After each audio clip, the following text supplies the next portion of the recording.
We provide you the platform to turn your dreams into reality. Give wings to your aspirations with KR Mangalam University. गांव में आतंकियों ने कायराना हमला किया। निहत्थे पर्यटकों से उनका धर्म पूछा। जिन्होंने बताया कि मैं हिंदू हूं, उनको गोली मार दी गई। निहत्थे पर्यटकों से कलमा पढ़ने के लिए कहा गया। जो नहीं पढ़ पाए उनको गोली मार दी गई। आतंकियों के इस कायराना हमले का मजहब से क्या वाकई कोई कनेक्शन है, ये समझने की कोशिश करेंगे। हमारे साथ सलीम वास्तिक साहब जुड़ रहे हैं। आप एक्स मुस्लिम हैं। इस्लाम को लेकर सलीम वास्तिक साहब की अपनी दलीलें होती हैं, अपने तर्क होते हैं। सलीम वास्तिक साहब, जो कुछ पहलगांव में हुआ है, क्या वाकई वो कहीं भी मजहब से जाकर जुड़ता है? लोग कहते हैं कि आतंकवाद का तो कोई मजहब नहीं होता, टेररिज्म का कोई धर्म नहीं होता। बहुत बहुत शुक्रिया अनुराग जी। और ये जो कहते हैं कि आतंकवाद का कोई धर्म नहीं होता, ये बहुत गलत कहते हैं। आतंकवाद का मजहब होता है। जितने भी आतंकवादी संगठन हैं वो सब मुस्लिम हैं और ये इनकी खुद की कोई गलती नहीं है। इसकी शिक्षा खुद इस्लाम के अंदर है। सूरह तौबा की आयत नंबर 5, जो कि पूरा का पूरा जो ये हादसा हुआ है सेम बिल्कुल आयत से मैच है। यानी कि उसमें कहा गया है, कौन सी आयत है? सूरह तौबा की आयत नंबर 5, यानी कि 9वीं सूरह है और उसकी 5वां जो है चैप्टर है जी। उसमें बताया गया है कि जब हुर्मत के 4 महीने बीत जाएं तो तुम काफिरों को जहां देखो वहां मारो, मूर्ति पूजकों को जहां देखो वहां मारो, घात लगाकर उनको मारो। हुर्मत के 4 महीने मतलब? ये हुर्मत के 4 महीने, एक रजब का महीना होता है, एक हिजरा के नाम से होता है, एक मुहर्रम का होता है। ये चारों महीने गुजर चुके हैं जी। ये गुजर चुके हैं? हाँ, ये गुजर चुके हैं। तो यानी कि आयत यहाँ पे पूरी हो रही है। उसके बाद इन्होंने कत्लेआम किया, प्लानिंग यानी कि रैकी करके बाकायदा। काफिर का मतलब कौन? काफिर मूर्ति पूजक। तो पूरा बाकायदा इन्होंने रेकी करके 2 महीने तक इस काम को अंजाम दिया। तो उसमें सूर्य के अंदर लिखा हुआ है कि घात लगा के मारो। घात लगाने का मतलब है कि तैयारी के साथ मारो, और जब तक मारो जब तक इस्लाम काबिज ना हो जाए। क्यों मारो? इस्लाम काबिज करने के लिए। ठीक, इसीलिए वो कलमा पढ़वा रहे थे आपके? हाँ जी, हाँ जी, हाँ जी। इसीलिए वो धर्म पूछ रहे थे? जब तक वो कलमा ना पढ़ लें तब तक मारो। कलमा पढ़ने का मतलब इस्लाम कबूल? ला इलाहा इल्लल्लाह मुहम्मदुर रसूलुल्लाह सल्लल्लाहु अलैहि वसल्लम, ये कलमा है। इसको पढ़ते ही हम मुसलमान हो जाते हैं। ठीक है, लेकिन कुरान में जो सूरह अल बकरा है, सूरह 2 आयत 256, ला इकरा फिद्दीन, वो तो ऐसा नहीं कहती जैसा आप कह रहे हैं। वो तो कहती है कि धर्म में कोई ज़बरदस्ती नहीं हो सकती मजहब के नाम पर। कुरान के अंदर केवल 2 आयत ऐसी हैं। एक सूरह बकरा की 256 जो आपने बताई है, ला इकरा फिद्दीन, इसकी हिंदी है कि दीन में कोई ज़बरदस्ती नहीं है। फिर आती है सूरह काफिरून की आयत नंबर 6, लकुम दीनकुम वलिय दीन, दीन में तुम्हारा दीन तुम्हारे लिए, मेरा दीन मेरे लिए। लेकिन जब हम सूरह तौबा पे आते हैं तो अल्लाह इस सब चीज़ों को भूल जाता है। सूरह तौबा की आयत 5, आयत 29, आयत 123, ये सब काफिरों को मारने का हुक्म दे रही है। ठीक है, लेकिन जब जबरदस्ती नहीं है तो मारने का हुक्म क्यों दे रही है? उनको मुसलमान बनाने तक। ठीक है, लेकिन जो आतंकी हैं वो सूरह अल बकरा 256 को क्यों नहीं समझना चाहते? नहीं समझ रहे तो हम क्या करें? वो तो उनका तो ये तो सेलेक्टिव बात होगी ना। मतलब ऐसा तो नहीं है कि कुरान में यही कहा गया है कि काफिरों को मार दो। कुरान में अगर ये भी कहा गया है कि मजहब के नाम पर कोई जबरदस्ती नहीं हो सकती, तो जो हथियार उठाकर निहत्तों पर कायराना हमला कर रहे हैं वो उस 256वीं आयत को क्यों नहीं समझना चाहते? कहते हैं ना कि नफरत की दुकान खोलने चले हो तो कुछ मोहब्बत भी सजा लेना।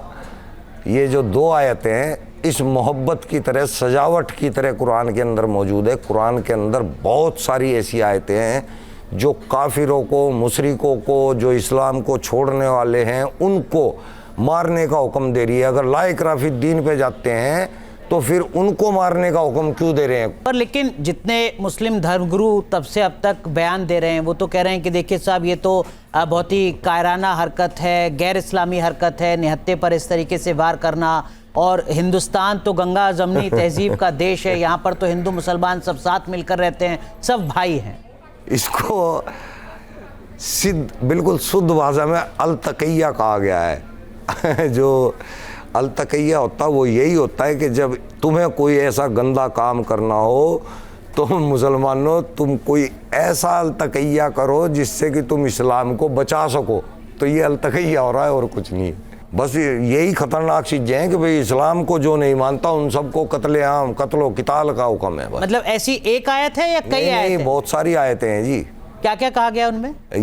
ये कहा गया कि भाई तुम उनको घात लगा के मारो, उनके बारे में कहा गया जो इस्लाम से मुंह फेर लेते हैं उनसे नफरत करो, उनसे दोस्ती ना करो, काफिरों से दूरी रखो, मौका मिलते ही उन पे वार करो। जब तक आप 50% नहीं है तब तक तो आप दब के रहो और देशभक्ति करो। अगर आप 50% से 51 पे आ गए हो तो अब आपके ऊपर वाजिब हो गया है कि आपको निजाम लाना पड़ेगा। निजाम यानी कि शरिया कानून, शरीयत कानून। नहीं, लेकिन ये तो इस्लाम में नहीं लिखा होगा ना कहीं, जो आप कह रहे हैं 50% वाली बात। नहीं, परसेंट ज्यादा उसके बारे में लिखा है ना, तादाद के बारे में। क्या लिखा हुआ है? ज्यादा हो वही बात बताइएगा फैक्चुअल। देखिए हाँ, संख्या के बारे में लिखा है कि अगर आप संख्या में थोड़े हो और उस देश में रह रहे हो जहां आपकी नहीं चलती, जहां शरीयत कानून नहीं है, तो आप वहां देशभक्ति से रहो, आप वहां देश के खिलाफ कोई काम ना करो। जब आपकी संख्या ज़्यादा हो तो आप कोशिश करें, जिहाद करें और इस्लाम को काबिज करने में जिहाद में शामिल हूँ। यही काम वो वहाँ पे हो रहा है। नहीं, लेकिन इसका मतलब ये तो नहीं हुआ ना कि अगर आप ज्यादा हैं तो फिर इस्लाम को स्थापित करने की कोशिश करें, मतलब हिंसा के जरिए, ऐसा तो नहीं लिखा होगा ना? हिंसा का तो लिखा हुआ है ना मैंने, मारना हिंसा ही तो है ना जी। लड़ना, मारना, लड़ाई करना, ये हिंसा ही तो है, इसी का तो हुक्म है।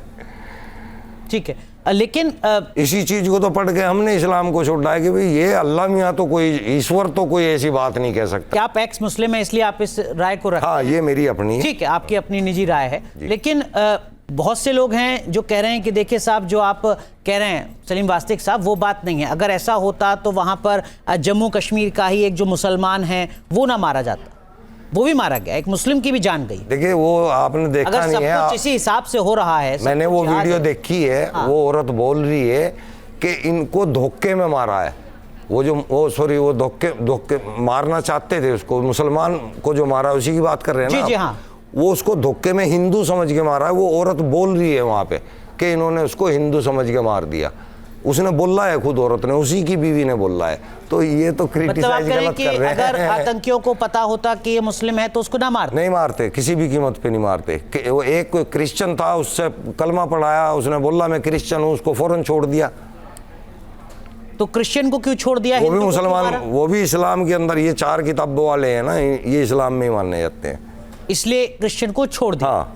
ठीक है, लेकिन अमूमन जितने टेरर अटैक होते हैं वहां तो ऐसा नहीं देखा ना हमने कि आतंकी आया और उसने मारने से पहले पूछा कि तुम हिंदू हो या मुसलमान तो करते हैं। ये नहीं पूछा कि कलमा पढ़ कर दिखाओ मुझे, अगर नहीं पढ़ पाओगे तो मैं मारूंगा। ऐसा तो अभी हमने देखा यहाँ। हाँ, ये वैसे ऐसा मेरे ख्याल से पहले भी एक बार हुआ था, जब वो वहाँ पे ताज होटल के अंदर हुआ था। वहाँ पे भी 2-4 को देखा गया, चेक करा गया था।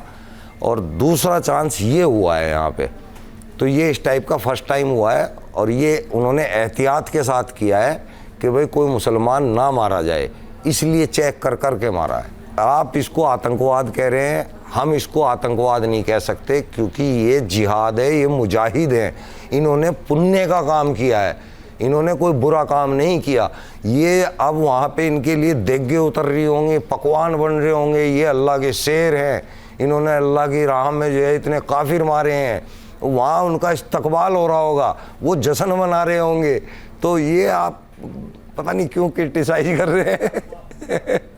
मतलब आप कह रहे हैं कि वो जो 72 हुरों का जिक्र है वो ऐसे लोगों के लिए ही? ऐसे ही लोगों के लिए है, आम मुसलमान के लिए कुछ नहीं है। जो जिहाद में होगा, जो दीन के हक में रहेगा, दीन के हक में लड़ेगा, उसको सबसे पहले जन्नत मिलेगी। ठीक है, लेकिन ये भी तो हो सकता है ना कि एक सोची समझी साजिश के तहत जानबूझकर आतंकियों ने इस तरीके की कोशिश की हो कि वो धर्म पूछें और उसके बाद इस तरीके से हमला करें लोगों की जान। आतंकी कौन थे? वो ये तो थे, मुसलमान ही तो थे। आप क्या सोच रहे हैं कि वो हिंदू थे? वो आपको क्या लगता है वो हिंदू थे? मुस्लिम ही तो थे वो। ये अलग बात है कि वो तस्दीक होना ज़रूरी है कि वो पाकिस्तान से आए थे, कि कश्मीर के ही रहने वाले हैं और कश्मीर के लोगों ने ही उनकी मदद की होगी। जाहिर है कि वो कहाँ से खा रहे होंगे, कहाँ रह रहे होंगे, रात भी सोते होंगे, इतने हथियार लेके किस तरह लेट जाएगा आदमी लेकिन के। सलीम वास्तिक साहब, अब तक तो हमने यही पढ़ा है और सुना है कि हर धर्म, हर मजहब यही कहता है कि प्यार से रहो, भाईचारे से रहो, सब भाई भाई हैं, आपस में मिलजुल कर रहो। नहीं, हर आप कह रहे हैं धर्म कि ऐसा नहीं है। हर धर्म कहता है, मैं यहाँ एग्री हूँ, लेकिन मजहब नहीं कहता, और मजहब धर्म नहीं है। मजहब इस्लाम है, मजहब एक दीन है, मजहब एक निज़ाम है। इसमें कहीं भी नहीं है ऐसा लिखा हुआ, इसमें भाईचारे का कोई मतलब ही नहीं। इसमें मुस्लिम भाईचारा है, अदर धर्म के साथ भाईचारा नहीं है। वहाँ कहा गया है, 29 के अंदर कहा गया है कि तुम दीन को छोड़ने वालों से नफरत करो, उनसे मुतालबा ख़त्म कर दो, उनसे मुंह फेर लो, मतलब आप कह रहे हैं, दोस्ती ना रखो। आप कह रहे हैं कि इस हिसाब से हिंदू होना पाप है। हाँ, हिंदू को नजासत बताया गया है। नजासत के मायने होता है पखाना, पोटी। हिंदू पोटी के बराबर है। हिंदू के भगवान को आग में जलाया जाएगा। ये भी लिखा हुआ है हाँ किताब? जी, हाँ जी, हाँ जी, ये हदीसों के किसी अंदर। मौलाना का नहीं, इंटरप्रिटेशन है जो आप कह रहे हैं? हदीसों के अंदर है। ये लिखा हुआ है हदीस के अंदर? हाँ, इसका नंबर याद नहीं तो मैं यहाँ मेंशन कर देता। एक होता है नरम दल, एक होता है गरम दल। इन्होंने गरम दल के अंदर कितने संगठन बनाए हुए हैं, ISI क्या है वो संगठन, बोको हराम वगैरह, ये 8-10 संगठन है। ये हैं गरम, इनका काम है धमकाना, मारना, काटना। एक है नरम दल। नरम दल के अंदर कौन कौन से आते हैं? जमात जिहाद,